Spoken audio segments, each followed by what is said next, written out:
তো hello everyone, আমি হচ্ছি নিশান্ত। চলো দেখাই কলকাতার একটা কলেজ স্টুডেন্টের অর্ডিনারি ডে। তো সকাল 7:30টায় ঘুম থেকে উঠে স্নান করে রেডি হয়ে বেরিয়ে পড়লাম কলেজের জন্য।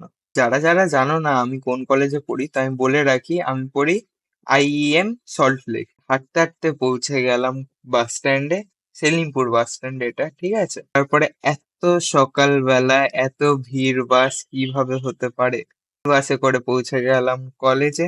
তারপরে কলেজে ঢুকে দেখলাম এই অবস্থা আমাদের ক্লাসরুমের। তারপরে আস্তে আস্তে সবাই আসতে থাকলো, ক্লাসও শুরু হলো। 12:30 অব্দি ক্লাস করা, বেরিয়ে গেলাম লাঞ্চ করতে।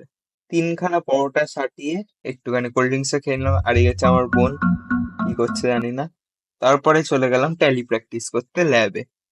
তারপরে আবার 4:30টার সময় বাস ধরে পৌঁছে গেলাম রুবি মোড়। রুবি মোড় থেকে আবার বাস ধরলাম। আর এই দেখো পুরো হেভি ড্রাইভার কাকু।